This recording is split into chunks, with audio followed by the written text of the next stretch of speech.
Welcome to the GC podcast.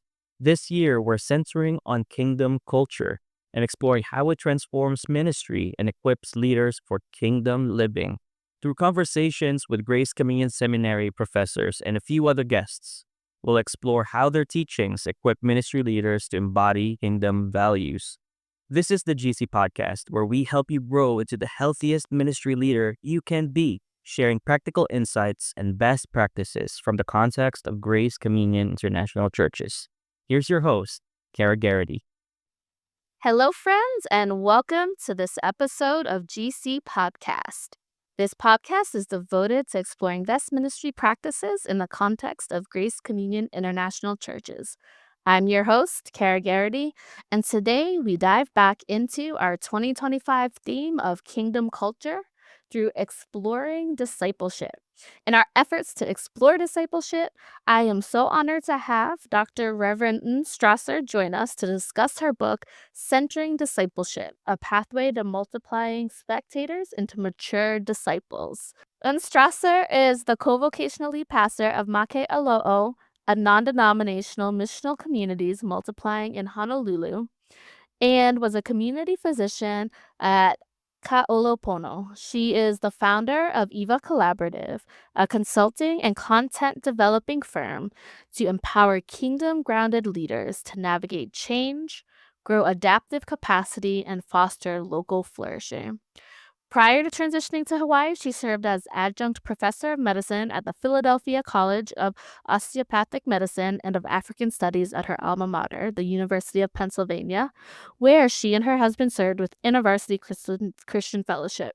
And after finishing her Fulbright Scholarship at the University of Dar es Salaam, she is the author of the book that we're going to explore today, as well as her upcoming book, You Were Never Meant to Lead Alone, with pre-orders available now. The book will be released this fall of 2025.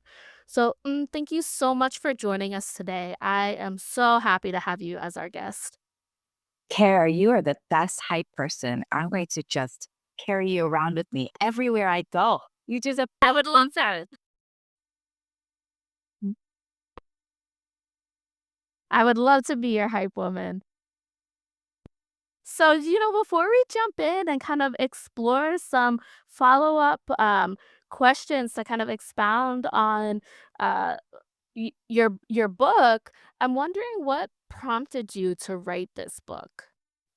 Yeah, I think that even as you folks at Grace Communion is even thinking about this theme for this whole year of 2025, I think in it and how you're describing it, in it already, I think, defines why something like centered discipleship needs to be put on the map. Because you folks are trying to think, what does kingdom culture look like as we explore discipleship?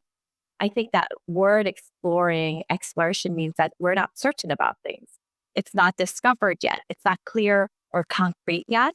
And I just think that it's such a deficiency in the church today that discipleship is a word that is thrown around. We use it. It's overgeneralized. There's a multitude of definitions under it.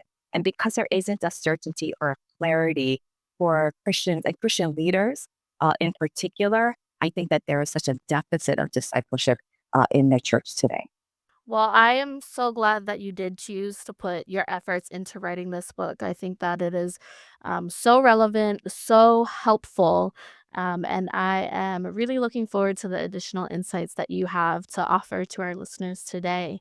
So one of the first questions that I have for you is, in the book, you do talk about centering discipleship, of course. And so I'm wondering, can you describe for us the difference between central and peripheral discipleship that you talk about at the start of your book? Yeah, sure. This is such a primer because I want to preface it by saying, okay, I do really, really, really believe in the priesthood of all believers, sincerely believe that.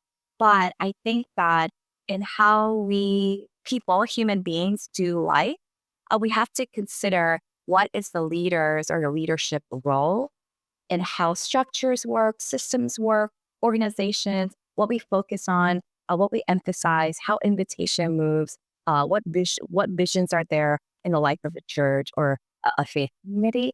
I think because there isn't a clarity around discipleship in general, we can probably have a better starting point that there isn't a clarity or a stronger vision for discipleship to be central to our ministries, central to our churches or our faith communities. And that's why it's kept at the periphery.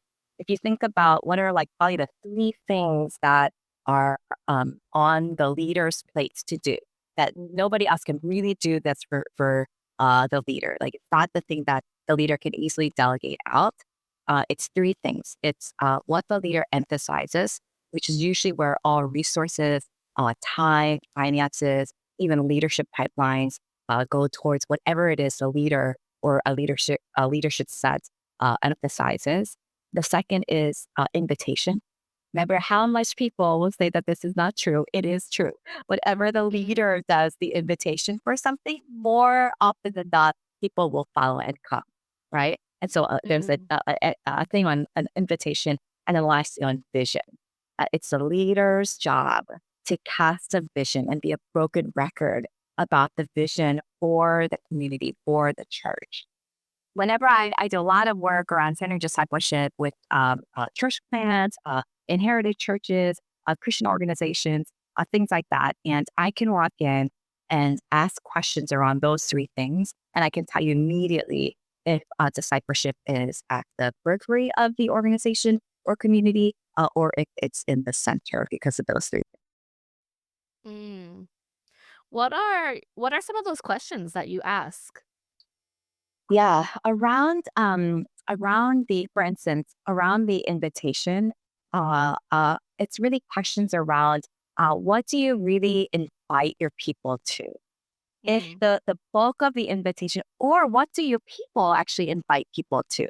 If the bulk of the invitation is if your people feel like they can give themselves a pat on the back, a sigh of relief because they finally got to invite their friend or neighbor or coworker or family member to attend your Sunday morning worship service, and they're just like clapping, brushing off their hands and be like, okay, check. Now I'm a good Christian because I made that invitation. If that is the thing that's most rewarded, if that's the invitation that's most rewarded, probably it's because we're assuming that any sort of semblance of discipleship and that clarity piece is so important, right? We're probably saying that the best chance that people get at understanding what it is to imitate Jesus clearly is going to happen at a worship service. Versus if discipleship is centered, then I know that everybody would already understand that discipleship is best lived out in practice. So practicing discipleship, living like Jesus, actually doesn't happen in a once a week Sunday morning worship service, right? It happens out in the community, in real life, in neighborhoods, in households, at workplaces, in schools, right? That's where it's happening. So wherever the invitation is strongest, I know that discipleship is either center or peripheral. Mm. Yeah, that's a great example. Thank you for sharing that with us. Yeah, another, I think, important thing is that vision question. I think that leaders assume that their vision is really clear, but I think that we can test it out by asking our people, what is the vision of our community or our church? And if your people can't recite it clearly, then we're probably not being as clear as we assume that we are. I think the second thing around vision is my favorite question is asking the leader, okay, in 5 years from now, what do you hope or imagine your church or your faith community to be like, to look like, to smell like, to sound like, to act like, all those kinds of questions, right? And most of the time, when leaders detect in 5 years, and I love that 5 year mark, it's still short enough that there's realistic, practical pieces that we could set in place now. But it's not, and it's not far enough that it's some dream like thing that we can dream too big around. So in 5 years, what do you hope your church to be like? If leaders are answering that, essentially that the church itself will experience multiplication or growth.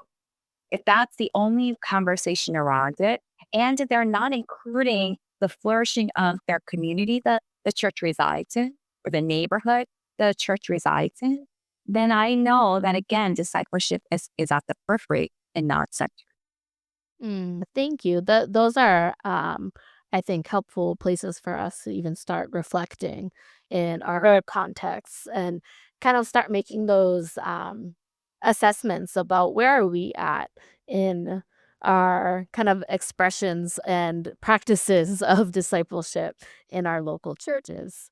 And I'm wondering, a lot of times when we think about discipleship, we can feel like it is something that maybe it's meant to be or organic or kind of just um maybe not quite go with the flow, but maybe something that Like spirits, but yes, and maybe some of our listeners have um maybe a reaction, kind of a visceral reaction to this idea of identifying markers of discipleship.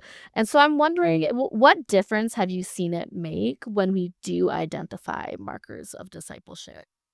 yeah, it's like a really good exercise to run through. Like the best example I can give for this through story is my family and I. We moved. I was born in South Korea. My family moved to West Philly. I did all my upbringing. Fell in love, got married, had my three babies, all in Philly, and then we moved to Hawaii. So Philly was a lot of training grounds for my own ministry, how I see Jesus, how I have love for people, all those kinds of things. And I was leading in a community a church in West Philly, and our neighbors were a pretty strong Muslim population. So we were really good neighbors to one another, and we did a community dinner, hosted it so that we could learn a little bit more about each other's faith. And there were 100 people, 50 Christians, 50 Muslim brothers and sisters. And we had a meal together. It was wonderful. And then we kind of went around, and our Muslim neighbors are asking, like, what does it mean to be a Christian? And so we're going through it. Different people at the table are answering. Well, being a Christian means this and this and this and this. And at the end of the night, it was so confusing to our Muslim neighbors because for if there were 50 Christians in the room, there are 50 different answers to what it means to be a disciple of Jesus. Whereas when there are 50 Muslim neighbors in the room, all 50 Muslim brothers and sisters could answer the five pillars of Islam very clearly. That's what their faith is anchored around. This is what it means to believe in Allah, all those kinds of things. So already it's so confusing to other people, let alone to ourselves, about what does it actually mean to be a Jesus follower. If we don't have clear maturity markers of what it means to be a disciple of Jesus, then I think two kinds of things happen. One, we probably would be more influenced by what the culture and our specific culture, and for us, it's going to be contending with what Western culture says about us. And probably it's culture that is defining what it looks like, quote unquote, to be a disciple of Jesus, which usually just means like a nice person who doesn't want to challenge anything and attend church. I think on the far other extreme, if we allow our culture to define what discipleship is and not what Jesus sets as maturity markers, that there is a picture, a portrait of what it looks like to be a very visible, recognizable, mature follower of Jesus all around the world. That's clear to everybody. Then the other thing that can happen because culture is going to set that pace is assimilation, which is just a PC word for colonization. And Christian history has already experienced that and continues to experience that. So I think the actually for why I really think that leaders should be thinking about this is if we don't clarify discipleship and have clear markers around it, it's not a structure thing. It's a way to contend against our current culture today. Mm, I like that. That's really helpful to think about why it matters to identify that and not just have almost kind of like a fluffy answer of, or an unclear answer of, well, it just means like growing in Christ likeness. Sure, that's great, but what does that actually look like? What does that mean in the real life of a people in a community? So. That's really helpful. One of the other things that you describe on the earlier chapters of your book is kind of this distinction between centered and bounded sets. And I'm wondering both how that helps us as a framework to center discipleship and what makes bounded sets kind of a suitable setting for this discipleship core that you discuss throughout your book. Yeah. Yeah, I'm gonna change around some words just because I think it's more helpful for folks who may not be sociologists in the room, which is pretty much most people, right? Yeah, I think that it really is trying to think about what happens in a room when you're trying to intentionally equip, which is really discipleship, right? We're trying to intentionally equip and provide spaces and environments for people to have the best chance at really clarifying what it means to imitate Jesus, right? If discipleship in a nutshell, to be as clear as possible, means that a person is imitating Jesus intentionally, actively, within a community that we don't believe as Christians in privatized faith, right? That it happens and it's worked out within relationship, within a community, then two things should be happening. Every single person should be actively and intentionally growing and maturing in both their spiritual confidence, but it has to be tethered to their social competence, meaning that spiritual competence, meaning what's the thing that's forming their identity? They know God, they're growing in knowing God and loving God, they're growing in being known and being loved by God. What happens when a person's identity becomes transformed in that manner? For the Christian, if you're imitating Jesus, how you know and love God needs to be tethered to how you live in the world, right? If you know God and love God, then you also need to live like God in the world. You can't have just one or the other. The flip side, I think, in thinking about it that way, is that people can't just be really great at social competence, but not be great at spiritual confidence, right? They can't be people who are just do gooders, but their motivation comes from someplace else, not anchored in an identity in Christ, right? So you have to do both of these things. So in order for that equipping, and in our culture where it's hard to be clear about discipleship, and the work is just to clarify what that means in our local context, in our local churches, then there has to be an intentionality to equip a group of people. So the bounded set is really just a discipleship core for us, and this can look like a variety of ways. But uh, in the book for centering discipleship, it really is a love letter to my church. The way that we wanted to do it was I just had 15 people that first year make a commitment. They already love Jesus. They're making a commitment to love one another and to begin to love some sort of identified space of mission.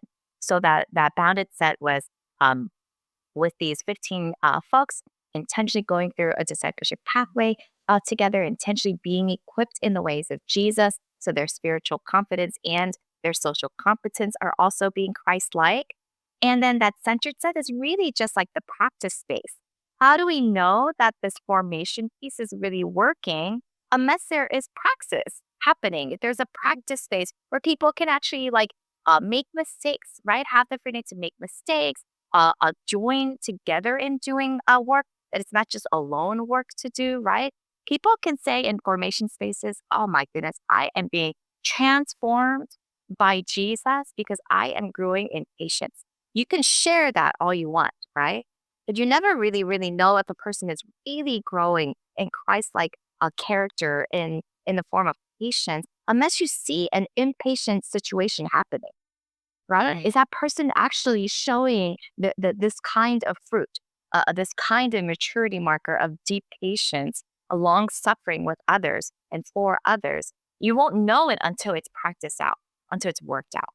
So for me, that bounded set is really that protected, guarded space where people have the space to be equipped. But that centered set is just as important to be tethered to that bounded set because it's the practice space. It's the living space for the disciple within that community. Yes, thank you. That is really helpful, and I really love thinking about that centered set as kind of that practice space where we're really living out what we are saying that we're being transformed in. I think that that's I always like to think about that as like, are we putting flesh on what we're saying we're learning? And so thinking about being intentional about are we living this out together, I think is really important. So I love that you have that as a key aspect of the process of discipleship. And also these for all the books who feel like, oh, discipleship should be organic or not as structured. Trust me, it's that practice space that puts that flesh, like you were saying, Kara, to how it's flexible, it's organic. It's unpredictable. Like all those things are really happening. You know what I mean? But you're trying to clarify so that people pay attention to it, right? That's the bounded set's job is you're trying to help people to pay attention to it, focus on it, put intention to it, prioritize it, right? Don't we want people of Jesus to want to prioritize their imitation of Jesus, right? We want that to happen. We're just saying that centered set is like how we're going to live it out. Mm. Yeah, I love that.